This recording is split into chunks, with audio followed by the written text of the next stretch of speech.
So picture this. It's 1896, the absolute height of the scramble for Africa. A modern European army marches into Ethiopia, totally confident they're about to add another colony to the map. But what happened next? Well, it absolutely stunned the world. An African nation, led by Emperor Menelik II, didn't just fight back, it completely and decisively crushed the invaders. We're going to dive into the incredible story of the Battle of Adwa and figure out exactly how it happened. So, where does a story like this even begin? You might think it's on a battlefield with cannons and cavalry charges, but nope. This whole thing starts with a piece of paper. The entire conflict, believe it or not, can be traced back to the sneaky wording of just one article in a treaty between Italy and Ethiopia. It's a pretty wild question, isn't it? But it gets right to the heart of what happened here. It just goes to show that diplomacy and language itself can be every bit as powerful as a weapon. And a simple misunderstanding or, a deliberate mistranslation can have absolutely catastrophic consequences. Okay, and here it is. This is the root of the whole problem. On the left, you've got the Amharic version of Article 17 from the Treaty of Wuchale. It says Emperor Menelik could use Italy for help with foreign relations, if he wanted to. But then you look at the Italian version on the right. It says he was obligated to. A tiny, subtle change in wording, but with a massive, massive implication. And that's the whole game right there. Italy was using its version of the treaty to claim Ethiopia was now a protectorate. This wasn't about some optional helping hand. This was about stripping Ethiopia of its sovereignty, its ability to control its own foreign policy. Of course, Menelik II completely rejected this, and that's the disagreement that led them straight to war. Right, so when we think of these colonial-era battles, we usually have a very specific picture in our heads, right?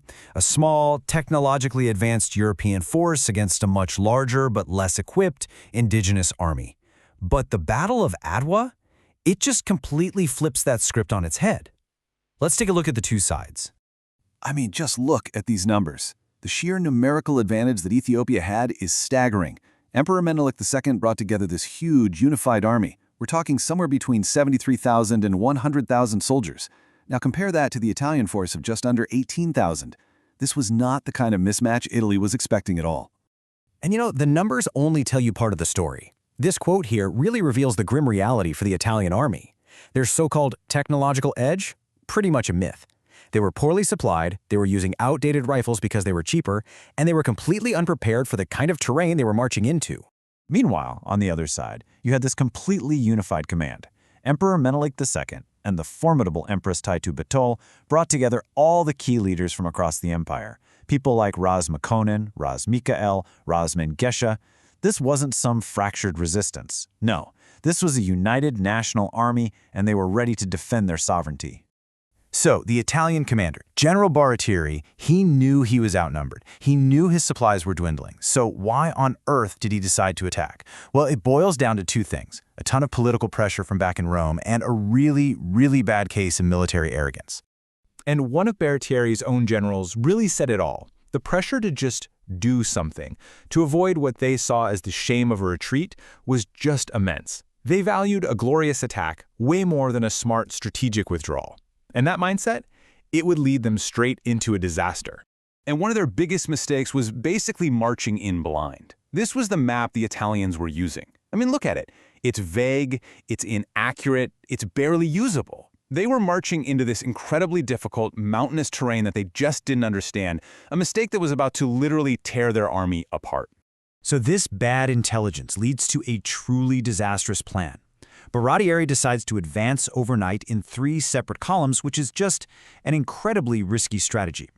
Of course, the columns get lost in the dark, they get separated in these treacherous valleys, and they end up completely isolated, totally unable to support each other. They were basically walking right into a trap. So the sun comes up on the morning of March 1st, 1896, and the Ethiopians, they are perfectly positioned up on the hills, looking down over the Adwa Valley, and they are ready. What happened next was just a masterclass in strategy and overwhelming force against an enemy that was divided, disoriented, and completely lost. For the Italians, the battle began with a brutal shock. The first column, led by General Albertoni, literally stumbled right into the main Ethiopian positions and was immediately swarmed. For 2 hours, his outnumbered brigade somehow held on before being completely and totally overrun. As the other Italian brigades tried to move in to help, they got caught off and encircled too. One brigade, under General Dabramida, got trapped in this narrow valley by the Wolo Oromo cavalry, who charged down on them with this absolutely chilling war cry, "Reap! Reap!" His entire brigade was slaughtered. By noon, it was all over. The Italian army wasn't just defeated, it was annihilated. We're talking around 6,000 Italian and colonial troops killed, with thousands more wounded or captured. It was a catastrophic, humiliating defeat on a scale Europe had just never seen inflicted by an African army. And the impact of Adwa went so much further than just the battlefield. The victory sent shockwaves clear across the globe, creating this powerful and lasting legacy for Ethiopia, and for colonized people absolutely everywhere. And these images, they just capture the totality of the Italian collapse. On the left, you can see the ragged, desperate condition of the survivors who managed to escape, and on the right, Italian soldiers being held as prisoners. The entire invasion force had been completely and utterly broken. When the news of this calamity got back to Italy, absolute chaos. The government collapsed. Prime Minister Crispi was forced to resign. Riots broke out in major cities, with the public demanding a complete withdrawal from Africa. It was a true national trauma. And the ultimate result was a brand new treaty, the Treaty of Addis Ababa. This time, Italy was forced to completely annul that deceptive Treaty of Wuchale and formally recognize Ethiopia as a fully independent and sovereign nation. Ethiopia had won its freedom through force of arms. And at the very center of it all was Emperor Menelik II. Through brilliant diplomacy, he had managed to arm his people with modern weapons. And through masterful leadership, he unified the nation's rulers and led them to a victory that secured Ethiopia's place as the only African nation to successfully resist European colonization during that whole scramble for Africa. The global significance of the battle is just perfectly captured by the historian Molefe Asante here. He wrote that Adwa became this powerful symbol for Black people and for anti-colonial movements all around the world. It was living proof that European dominance was not inevitable.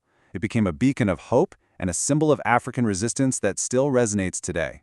And that kind of leaves us with this final thought. The Battle of Adwa was so much more than just a battle.